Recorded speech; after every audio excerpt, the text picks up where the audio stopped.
Keel and Glowtail. Now, this is a video I never thought I would be making, but the discussions that happened surrounding this event kind of touches upon a subject that I really wanted to talk about today.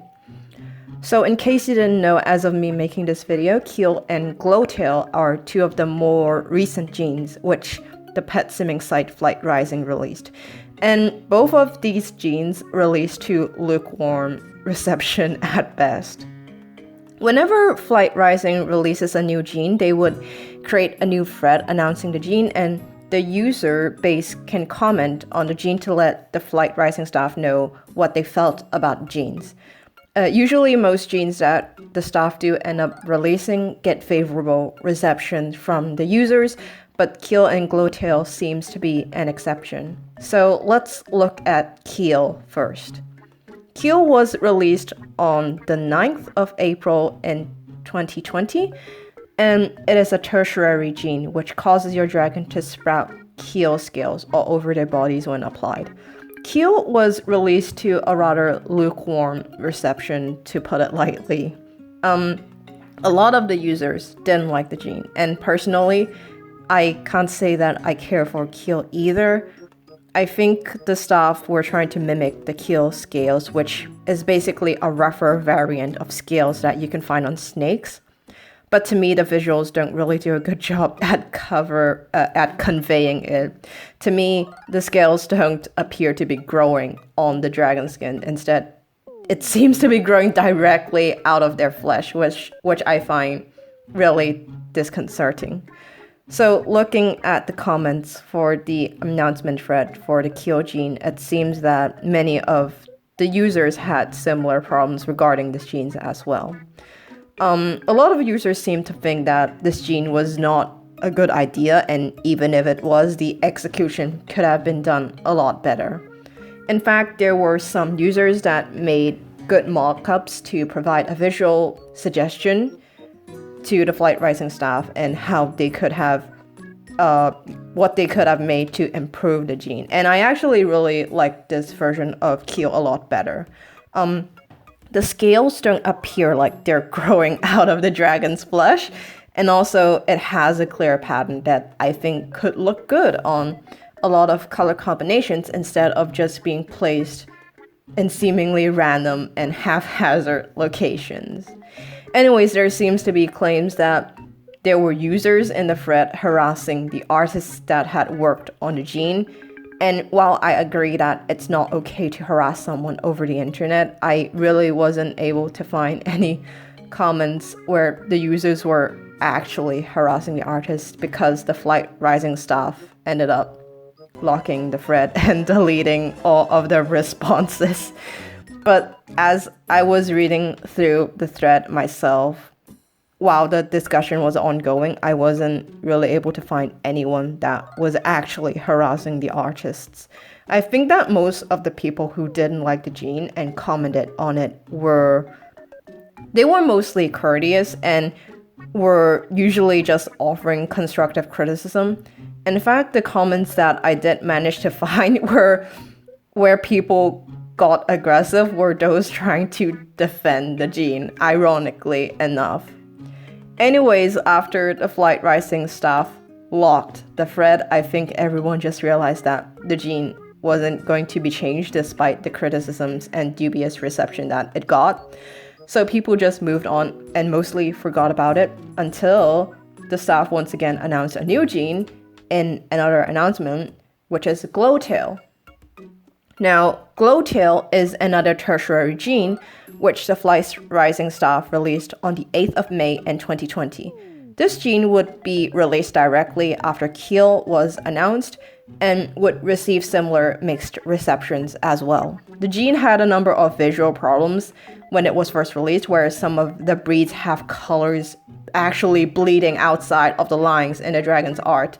And some other criticisms were with regards to how the gene was handled, particularly the blending portions of the genes where the dragon's tail would change color was too abrupt. Again, some users made mock-ups as suggestions to show how they thought the gene could be improved, although what ended up happening to the Glowtail announcement thread ended up being similar to the Keel announcement thread, and that it got locked for the staff again real quick. Personally, I don't really have anything to say about this gene. It's not something that I would use myself, so I was mostly indifferent to it, unlike the Keel gene. But I think that one of the reasons why the Glowtail gene had the reception that it did was because it was coming directly after the release of Keel, where the staff didn't seem to be addressing user feedback, and also the fact that Glowtail is a gem gene. If you don't know, gems are the premium currency of Light Rising, which means that this gene basically costs real-life currency in order to purchase. Glowtail is purchasable at the marketplace for 1,200 gems, and converting that to real-life currency, this gem costs $12 in order for you to apply it to a single dragon. I am not a USD player, and I have never purchased any gems using real-life currency, so maybe I'm being a bit biased, but I do think that $12 is a bit much to ask for when the gene was released with so many noticeable visual errors. Fortunately, this time the staff did end up listening to the user base, and after locking the thread temporarily, they did suspend the distribution of the Glowtail gene and fix the visual issues present in the original release of the gene. And they also revised the gene so that the fading portion of the gene is no longer as abrupt, and it's a lot longer and transitions more smoothly into the dragon.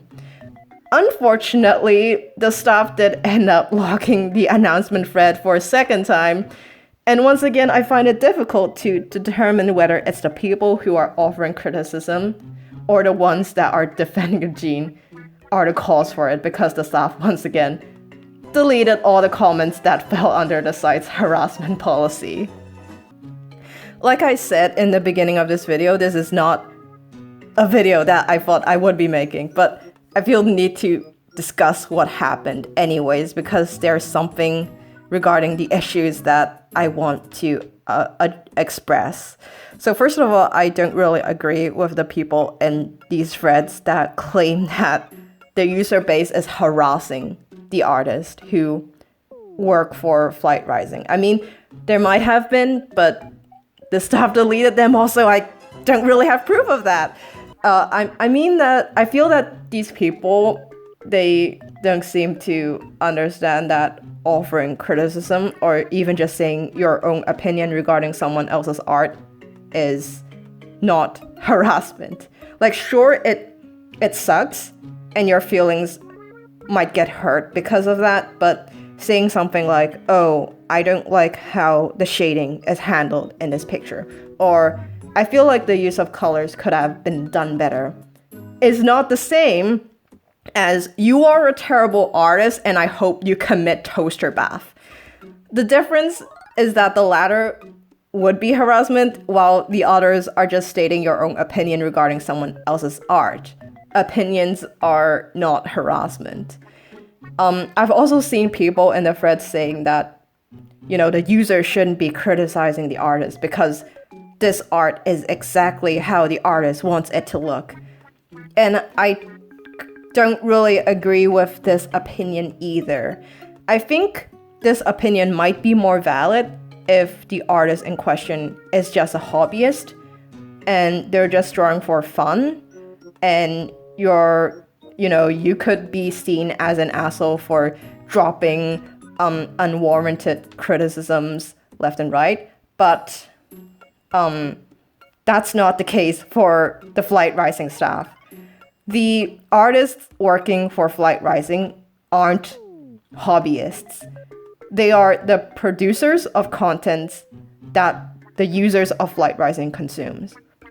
These are professionals that get paid for their work, and I think that if you're a content creator that produces artwork for people, then getting criticisms and disagreements with how you handle your artwork is just a part of your job. I take art commissions for other people sometimes, And if they're unhappy with the art I produce, do you think I could just go, well, this is the way I intend my artwork to look like, so you can't criticize me just because you yourself don't like it? I can't do that. That would be asinine. Like I said, I didn't think that I would be making this video, but after seeing the discussions that happened within the announcement threads of these two jeans, I really felt the need to express two things. First of all, people's opinions or criticisms regarding your art is not harassment. Yes, your feelings might get hurt, but they aren't attacking you as a person.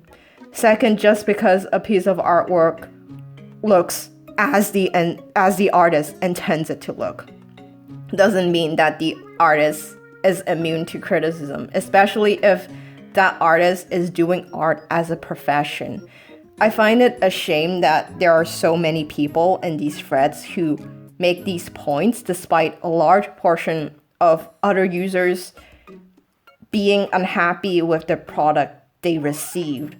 Without feedback that upholds a certain standard, the quality control can deteriorate really easily. And I can't count the number of pet sim sites that pretty much ruined themselves because their user base didn't demand its developers to uphold certain standards or quality control of some sort.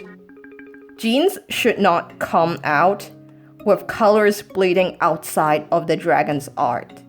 And the staff should not have asked for $12 for jeans with clear visual issues. Again, I'm thankful that the staff actually listened to its users and revised the jean after fixing the visual issues regarding it.